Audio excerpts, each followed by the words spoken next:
Welcome back to Never Enough Novels. It is time for my October reading wrap up, where I'll share quick reviews of every single book I read this past month. I always like to share both the books that I adored as well as those that I just didn't connect with to help you decide which book is perfect for you. I want to make sure you know which books to read and which books to skip. Please like this video and hit subscribe so that you'll see all of my future book recommendations. I have 9 books to share today, so let's get right into it. First up is a thriller, and this is The Woman in the Window by A.J. Finn. This one was from a couple of years ago, and honestly, I was reading it, and parts of it sounded familiar, and I have no idea if this is a reread or if this was the first time I was reading it and the plot was just similar, but I ended up giving this 4 stars because it definitely kept me engaged the whole way through. It's kind of reminiscent of a Hitchcock movie where a woman lives alone but religiously keeps tabs on the comings and goings of all of her neighbors. When she sees something terrifying happen one night, she tries to take action, but is ultimately told that something completely different happened from what she thought she saw. This has the elements of an unreliable narrator, so it kept me guessing as to what Anna saw that was true versus what she might have been making up in her head. Although a bit far-fetched at times, overall I did really enjoy this one. Switching gears to a Christmas romance, I read The Christmas Crush by Noel Douglas and gave it 5 stars. This is a bakery showdown as Lawrence and his small town bakery take on a cookie conglomerate that is trying to open a new store in his town's location. The project is led by Elena, who gets under his skin in all the right ways, even though she is technically the enemy. Elena is struggling against a ruthless manager and just an overall kind of soulless company. So although she's trying to get this project done for her career, she is definitely starting to get won over by the charms of this small town and its baker. The question is, could these two find common ground despite being on opposite sides of the cookie aisle? Honestly, this had everything that I would have hoped for from a Christmas cookie baking holiday romance. There are tons of delicious descriptions of cookies, bakery dates, as well as just general Christmassy activities. I adored these two and their head over heels relationship. The next book I read is a thriller called The Last One at the Wedding by Jason Rekulak. He was originally on my radar because I loved his last book, Hidden Pictures, so I was really excited to get into this one as well. I ultimately gave it 4 stars, so I didn't love it quite as much as Hidden Pictures, but it is an overall solid thriller. This one felt completely different. It's more of a psychological thriller, and it takes on the arrogance of the wealthy and the lengths that people will go to protect their children. Frank's daughter is getting married to the CEO of this really large company, and Frank and Maggie had a falling out, so they're just starting to reconnect, and Frank is just overjoyed to be invited to the wedding, but he immediately notices something is pretty off with this family. Maggie brushes off his fears, and Frank decides to let it go for now, but when he discovers that a woman went missing, kind of in the same area and possibly connected to the family, he starts to ask more questions and do his own investigation. Now, the family swears that, Maggie's fiance had nothing to do with the disappearance, but things are definitely not adding up for Frank. This was definitely more of a slow burn as readers discover more and more information along with Frank throughout the wedding weekend. It was kind of fun never quite knowing who to trust, whether it was the fiance or the parents or something going on with this corporation or Maggie herself. So all of that kept the questions coming and made me stay really engaged up until the end, which was kind of a knockout last few chapters. My first fantasy that I read this month was called The Lost Story by Meg Schaefer. And I had really high hopes for this one, but it just didn't deliver. So I ended up just sticking at 3 stars for this. This is basically a fantasy kind of fairy tale that just went off the rails too much for my taste. A while ago, 2 boys went missing in this one forest and were ultimately found a couple of months later. And now decades have passed, and those same now men are being called to help find a local girl who also went missing in the same forest. With the girl's sister in tow, they are heading back to the fantasy world that they discovered when they were there all those years ago. And they're introducing the sister to their queen. And then they set off on a series of adventures in this fantasy world. And ultimately, I love stories about fairy tales and queens and princes and mythical creatures.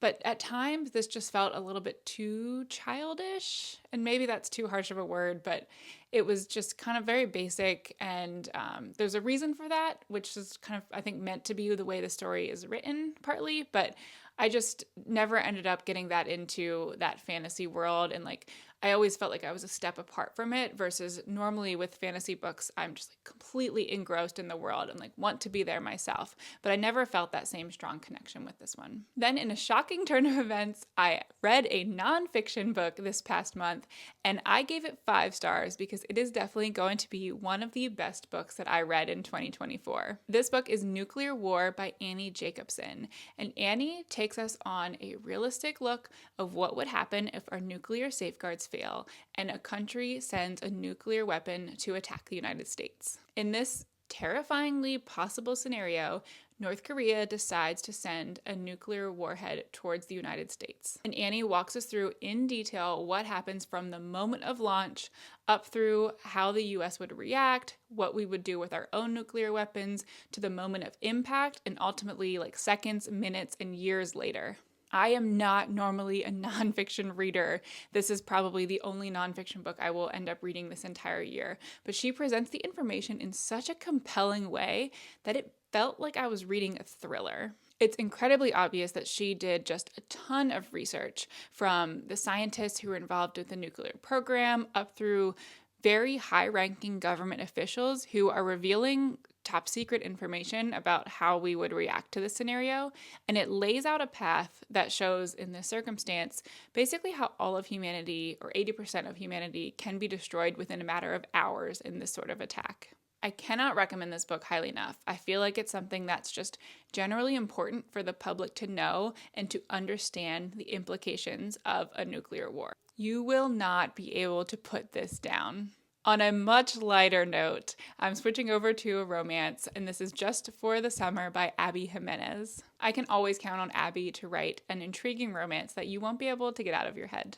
Emma and Justin both seem to have a particular curse where the person that they're dating goes on to find the one right after they break up. So when they discover this about each other, they decide to meet and go on a few dates of their own in the hopes that they can break up and then find their own person afterward. But the connection between them is instantaneous, and this romance is supposed to have a very strict end date, but they both realize that there is something more going on here. Unfortunately, Emma is dealing with a lot of issues of her own in regards to her mother's abandonment throughout her childhood, so she finds it really hard to stay and connect with anyone. Plus, her mother is now back in her life and causing issues once again. Justin also is in a less than ideal scenario with his family and has a lot more responsibilities than any man his age should. So they both know that the timing is not right and this is going to be difficult, but the hopes are there that they can stick it out or figure out a way to make this work. It was a struggle at times to read about Emma's issues with her mother and what she had to go through as a child, but I honestly loved Abby's openness with all of this and just showing sometimes the extremely tough choices that a couple has to make for a chance at their true love. My next book is a reread, which is A Court of Cil Flames by Sarah J. Maas. So this is book 4 in the ACOTAR series, and I've only read it once, so this time I decided to listen to the graphic audio. If you haven't heard of that, it's a type of audiobook that basically presents it as if it were a movie. So you get a full cast of characters, plus background noises and sound effects, making it feel like you're really there and involved in the scenes. Nesta's story is just absolutely incredible. She is also dealing with mental health issues as a result of everything that happened in the previous 3 books. And she's a mess at the beginning of this book. And I know a lot of people tend to not like her because of some of the choices that she's made, but it really is a journey for her as she struggles to deal with everything that she went through and everything that her family went through. And she learns how to change her attitude and find a group of friends and a partner who are exactly what she needs. And this is truly a story of triumph and finding purpose and overcoming these incredibly difficult situations and dealing with these mental health blocks that I feel like is inspiring for anyone who reads it. The series just keeps getting better and better, and this is also the steamiest book of the series by far, so be prepared for that if you're going in. It just added to the whole thing, like her and Cassian and his overwhelming support plus their like super spicy connection just makes for such an incredible book. This is still an easy 5 stars from me. Next up is another Christmas romance that I got thanks to Dell. They sent this my way, and it's A Winter Wish by Emily Stone. I gave this one 4 stars. I usually can count on Emily for heartfelt romances that deal with difficult topics even during the holiday season. Our main character, Lexi, hasn't had contact with her dad in about 10 years because he left her family when she was young, and she still resents him for the choices that he made. But after he passes away, she unexpectedly finds out that she has been given half of his travel company, and she must run the company for a year with one of his partners, Theo, before she can decide what she wants to do with it.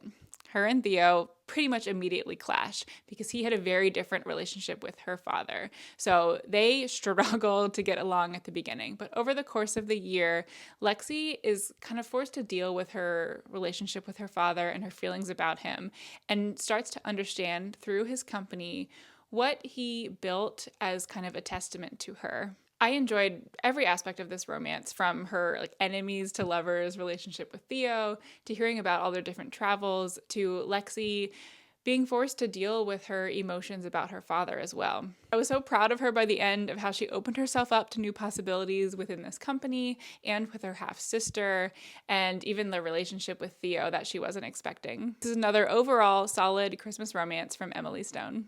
And the last book I have to share with you is The Game Changer by Lana Ferguson. This has all of the steam that I've come to expect from a Lana Ferguson romance, but it is also very heartfelt and well written. Childhood friends Ian and Lila are reunited when Ian is asked to be a part of Lila's baking show in order to boost publicity for them both. Ian knew Lila as a kid, but after he's been away playing for another team for a while, he's kind of shocked to come back and find that she is all grown up and not a kid anymore. The connection between them is obvious to all of the fans of the show and all of the viewers, so they start to play up this romance as a way to help boost publicity even further. Lila has actually had a crush on Ian since they were little. So for her, this is like a dream come true that she's finally getting a chance to start dating Ian. And when she discovers that his feelings are no longer just for show, there is an insane amount of chemistry between the two of them. I adored the exploration of this relationship that started as a long ago friendship, turned into kind of a fake dating scenario, which ultimately became something very real for both of them. Lila's brother is also a hilarious side character. He's Ian's best friend and another player on the hockey team, and he's such a goofball and just added a healthy dose of entertainment and hilarity to these chapters. This is an all-around fantastic romance novel, and I ended up giving it 4.5 stars. I hope you found some new books that you want to check out as a result of my reviews, and make sure you hit subscribe to see the next round. If you want to head backwards, you can see my September reading wrap-up here.